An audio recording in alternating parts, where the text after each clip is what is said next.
प्रधानमंत्री से अगर जरा सा भी नैतिक साहस है कि उस कोरोना के समय में जब लोग मर रहे थे तो आप 8,000 8,500 करोड़ का जहाज अपने लिए क्यों खरीद रहे थे?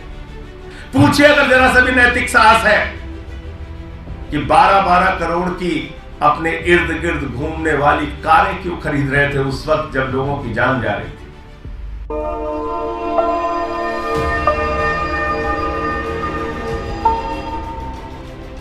20,000 करोड़ रुपए का जो सेंट्रल विस्टा का प्रोजेक्ट है वो लगभग 23,000 करोड़ रुपए का प्रोजेक्ट बन गया है।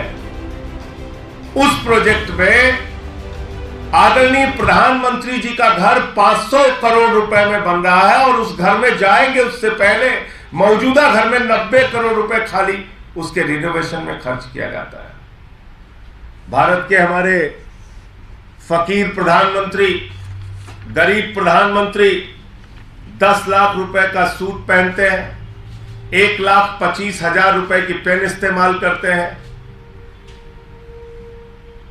भारत के फकीर प्रधानमंत्री 1,60,000 रुपए का चश्मा इस्तेमाल करते हैं और ये भारत के प्रधानमंत्री आदरणीय नरेंद्र मोदी जी, इनके काफिले में जो कार चलती है वो कार है 12 करोड़ रुपए की। 12 करोड़ रुपए की कार, 12 करोड़ रुपए की कार उनके काफिले में चलती है। एक नहीं कई कारें 12-12 करोड़ की।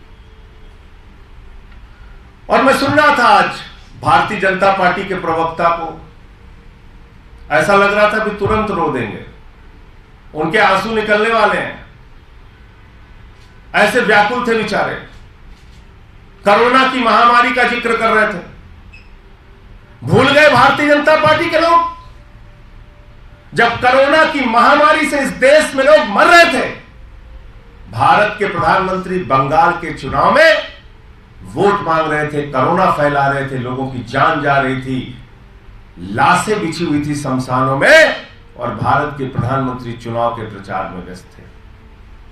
भूल गए भारतीय जनता पार्टी के लोग ये 12-12 करोड़ की कार खरीदने का फैसला उस वक्त हुआ जब कोरोना की महामारी में लोग मर रहे थे, उनकी जान जा रही थी, शमशान पे लाशें बिछी हुई थी। भूल गए भारतीय जनता पार्टी के लोग ये फकीर जो कहते हैं मैं चाय वाला हूं, बहुत गरीब घर से पैदा हुआ हूं, 8,400 करोड़ रुपए का जहाज अपने लिए कोरोना की महामारी में खरीदते हैं।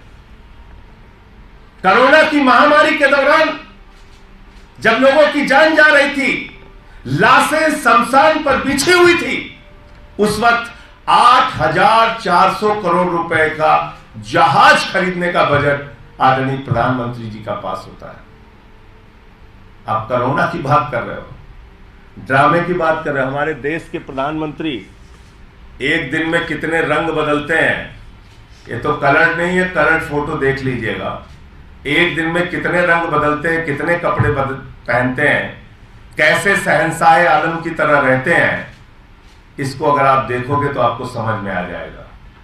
मुद्दा क्या है असल में? हम लोग बार बार बात कर रहे हैं कि सत्यपाल मलिक जी ने जो मुद्दा उठाया उस पर चर्चा करो,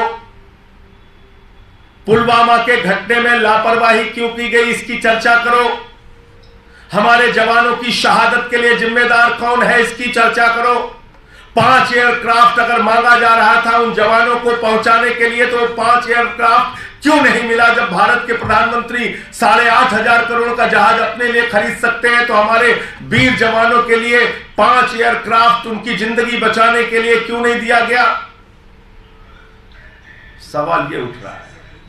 सवाल उठ रहा है कि अडानी के साथ जो आपने महाघोटाला किया, मॉरिशस में एक पते पे 6 कंपनी खोलकर 42,000 करोड़ रुपए काला धन अडानी की कंपनियों में लगाया गया, इस पे जेपीसी बनाओ। सवाल ये उठ रहा है। सवाल यह उठ रहा है कि भारत के सुप्रीम कोर्ट के आदेश के बावजूद 6-6, 8-8 कोल ब्लॉक नियमों के विपरीत जाकर अडानी को क्यों दे दिया गया? भारत सरकार के कानून के खिलाफ अडानी को कोयला की खदानें क्यों दे दी गई? सवाल यह उठ रहा है कि एयरपोर्ट कैसे दे दिया गया, सीपोर्ट कैसे दे दिया गया, तमाम सारी संपत्तियां एक ही व्यक्ति के नाम नीलाम कैसे की जा रही हैं, उसको सौगात में कैसे सौंपी जा रही हैं, उस पर कोई चर्चा करने को तैयार नहीं, उस पर कोई बातचीत करने के लिए तैयार नहीं।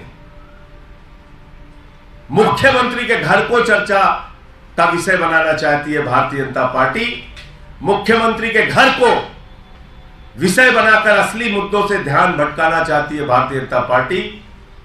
और आज मैं भाजपा के प्रवक्ता संबित पात्रा को सुन रहा था, अगर तुम में जरा भी नैतिक साहस है तो पूरे देश से अपने प्रधानमंत्री जी को बोलिए कि पूरे देश से हाथ जोड़कर माफी मांगे कि कोरोना के समय में चुनावी रैलियां करके कोरोना क्यों फैला रहे थे, कहां थे जब लोग चीख रहे थे। पूछे प्रधानमंत्री से अगर जरा सा भी नैतिक साहस है कि उस कोरोना के समय में जब लोग मर रहे थे तो आप 8,000 8,500 करोड़ का जहाज अपने लिए क्यों खरीद रहे थे। पूछिए अगर जरा सा भी नैतिक साहस है कि 12-12 करोड़ की अपने इर्द गिर्द घूमने वाली कारें क्यों खरीद रहे थे उस वक्त जब लोगों की जान जा रही थी।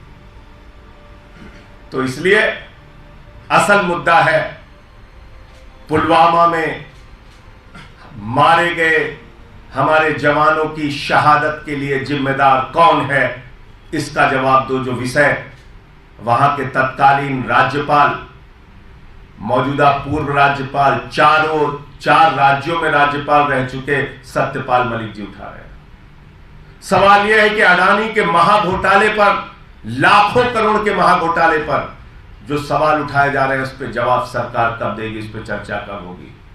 और प्रधानमंत्री जो हमारे शहंशाह आलम हिंदुस्तान के फकीर, गरीब चाय बेचने वाले 550 करोड़ रुपए के घर में रहते हैं, लाखों का सूट पहनते हैं, लाखों का पेन इस्तेमाल करते हैं, लाखों का चश्मा इस्तेमाल करते हैं, दिन में कई बार कपड़े बदलने का काम करते हैं, उनका जवाब कब दोगे।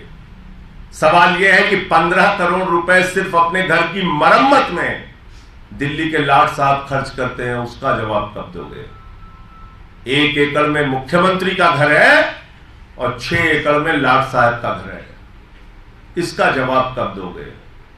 सवाल यह है कि सैकड़ों करोड़ रुपए नमस्ते ट्रंप के नाम पर हिंदुस्तान में उस वक्त खर्च किया गया जब कोरोना की महामारी का भय था पूरे हिंदुस्तान में।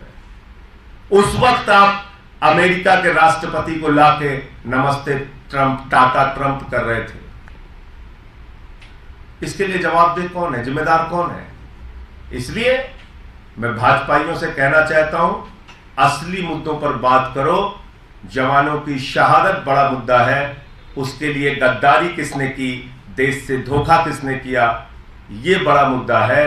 अडानी के साथ मिलकर घोटाले पे घोटाला भारत के प्रधानमंत्री नरेंद्र मोदी कर रहे हैं, यह मुद्दा है। इन मुद्दों पे बात करो, इन मुद्दों पे चर्चा करो।